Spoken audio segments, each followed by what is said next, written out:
Hi, and welcome to another episode of NowDive TV. Today, let's talk about redundancy. And what do we need? And why do we have it? Is it for our benefit or for our team's benefit? It's a bit of a different way of looking at redundancy. So let's jump right in. In technical diving, this video is mostly with technical diving in mind, although some of the aspects definitely apply also to recreational diving. Meaning single tank diving. So when we look at it from a team diving point of view, we carry redundancy, in our opinion, for the team's benefit. So the team is less affected by any potential problem you might have. And I had a little discussion or like a talk, an explanation about this subject with another diver not so long ago. And it kind of made him look differently at what he brings on a dive and for whose benefit it is. So again, let's jump right in. Let's first take a look at the most obvious one, or maybe what everyone assumes is the most obvious one, is gas or tanks on your back and the regulators on your back. As soon as you start going into technical diving, we have double tanks. 2 tanks, 2 valves, and 2 separate first stages connected to 2 independent second stages, and the tanks are isolatable in the middle, so we can save also if there's a problem with the tank and the tank O-rings itself. So that's all fun and good, but if we take a look back at normal recreational diving, we save gas, right? I mean, in the UTD way, we calculate the thing that's called rock bottom. And that means you would bring enough gas to bring 2 divers up to the surface or up to the next available gas source. And that's an amount in liters. And then just divide that by the tank size you have and you get a pressure. So that's nothing different in technical diving. So if we always plan to have enough gas in our cylinder or cylinders to take 2 divers to the next available gas source or the surface, then why do we need double tanks? Something happens with that one tank or one regulator, I can share air and exit safely. That's what we've planned for. So that begs to differ. Why then do we need 2 tanks? Because then you can solve your own problem, but you still dive with a team. Because you want to hinder the team the least amount. Imagine you're on a technical dive, halfway into the dive, and you've got a failure you can't fix. In UTD we train for 2 failures, 2 types of failures: fixable failures, which you can fix underwater and continue after you've decided it's safe to do so, or non-fixable failures, which determine the end of the dive basically. So let's say you're underwater halfway through the dive with a good amount of decompression ahead of you, and you have a non-fixable failure. Your first stage breaks the high pressure seal, for example, a high pressure seat, and you cannot use that first stage. You shut that valve off that feeds gas to that particular first stage, and now you have the other first stage and the other second stage to exit your dive on. You still have the total amount of gas available because you have twin sets that's connected via a manifold, so that's no problem there, but you only have 1 regulator. In that scenario, if you didn't have 2 regulators, you would have to use an air sharing scenario, which is more cumbersome than just finishing on your own. So is it for your benefit or your team's benefit? The outcome for you would be the same. You can share gas, exit the dive, or revert to your other system and exit the dive. But your team is much less hampered by your failure. Now when we think of the volume of gas we need when there is an air sharing scenario, are you carrying backup gas for you or for your team? The extra gas you calculate to bring that other diver up is for the other guy. Yet a lot of technical divers punch in the numbers on their software, and the software spits out a number of their estimated consumption, and that's based on the number they've pushed in on an estimated consumption rate, and then they've read about the rules of thirds and they just go that number times 1.5, and then they have the total amount of gas they would probably need for that dive. That makes no sense, because that's calculating on your consumption, not regarding the other one's consumption, not regarding that your consumption rate rises in a stressful situation. So there's a lot of gaps there, but that's a whole different video in itself, coming very soon on this channel, so stay tuned for that. So the gas you bring is for your other buddy. And here when it relates back to recreational diving, because you see a lot of divers diving with different tank sizes. The amount of liters you need as a team to bring 2 divers up to the surface stays the same, regardless of the tank size. The bars, so the volume related to the pressure, is very much a different story. So what you usually see is a very small diver, usually women that don't breathe underwater, seems to be, with a tiny tank or a tiny twin set. And then a big guy with a big tank, because he has a bigger gas usage. But what they don't realize is she is carrying his backup gas. So take that into account, that you have to not come up with a certain amount of bar to determine your turn pressure, or when you leave the bottom, or whatever you do, you have to take your liters and then divide it. So if it's, let's say, 1200 liters and one diver is diving on a 12-liter tank, that's 100 bar. A 15-liter tank, that's 80 bar. So it's different sizes. Let's talk about the next point on the list, what we bring redundancy for, or should we bring redundancy for? Instruments. What kind of instruments do we need redundancy for, and why? So when we look at basic instruments, a bottom timer or computer, a compass, and an SPG.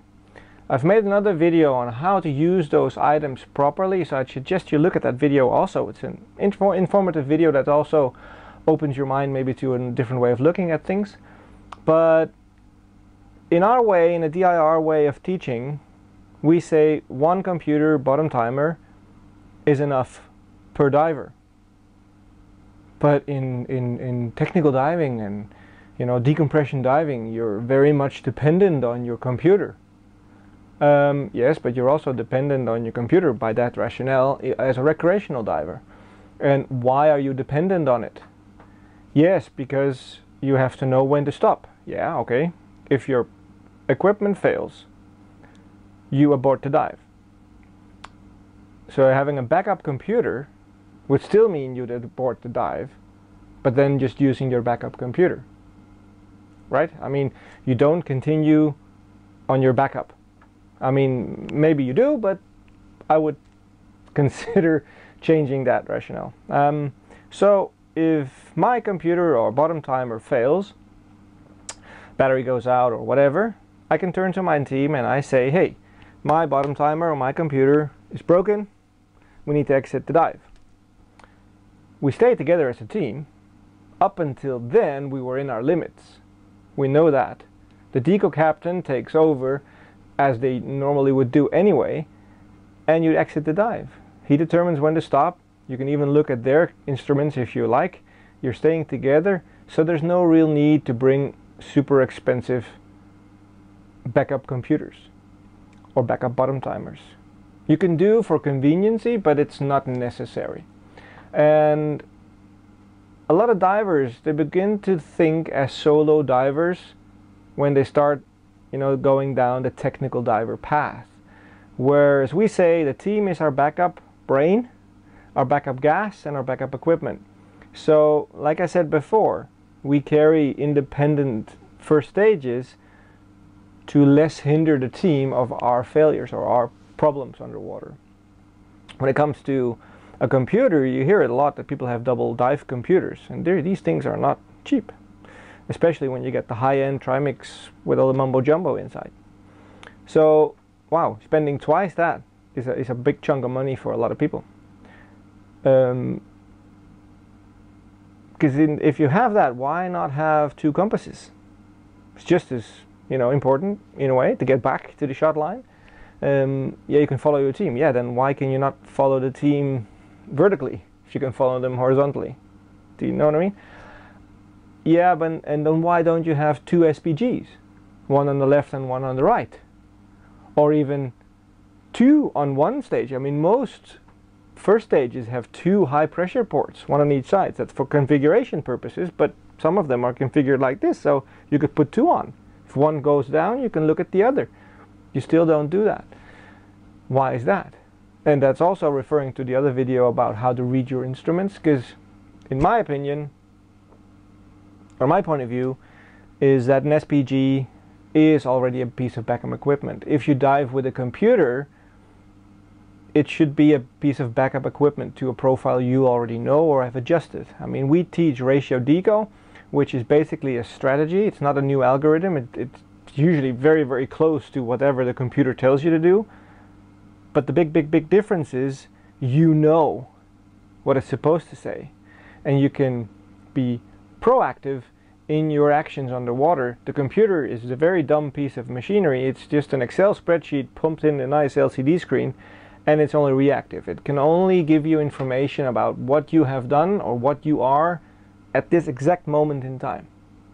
So stay longer. Some computers you could add that. I mean, I dive with a Shearwater on my rebreather, and that has a computer inside.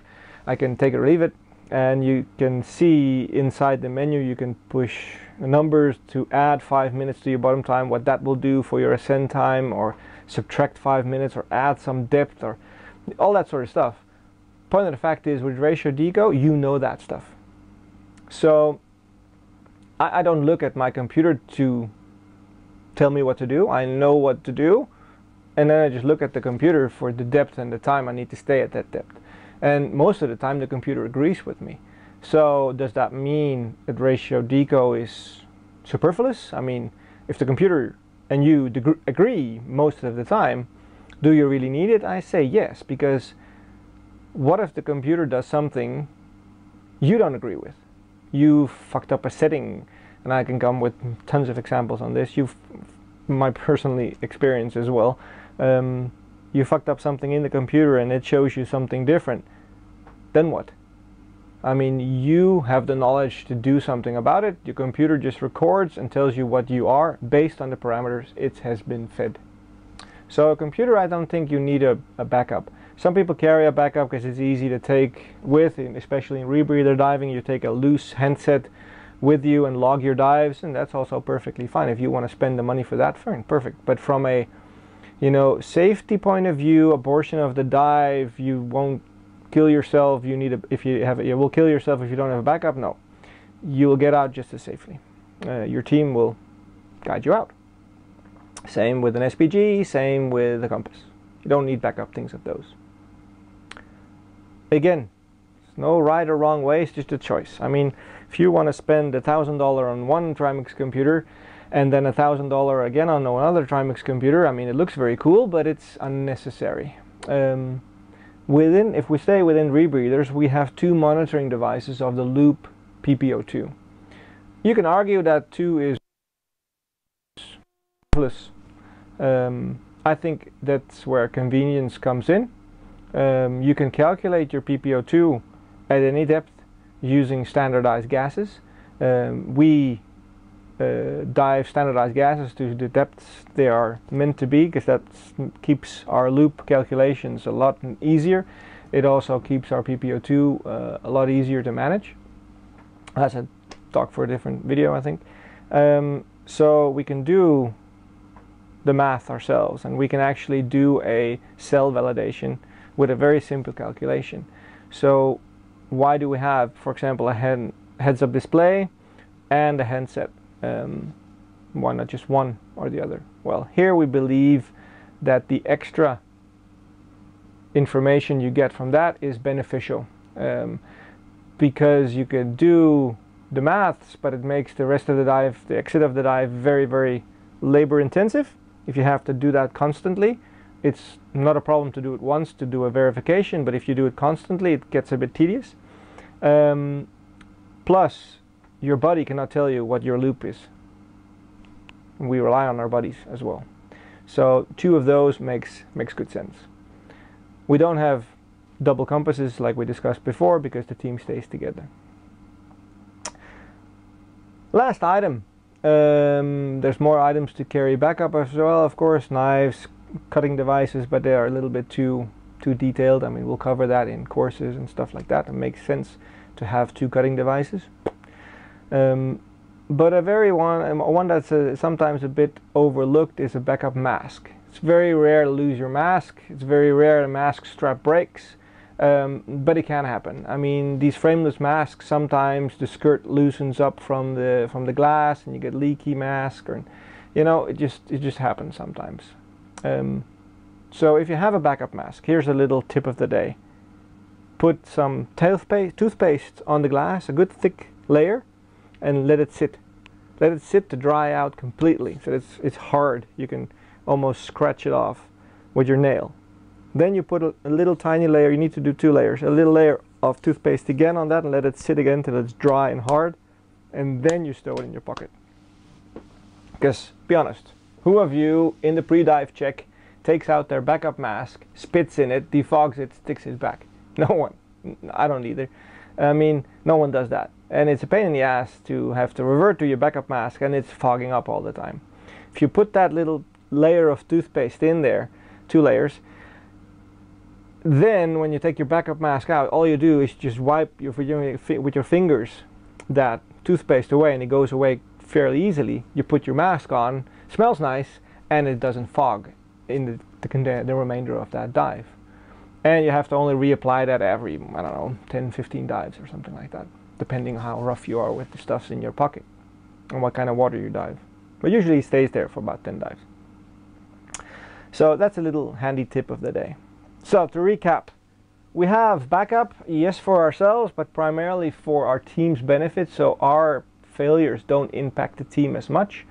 The gas we bring is for our team, so taking your consumption rate times the minutes times the depth times 1.5 is not enough. You have to take into account your buddy's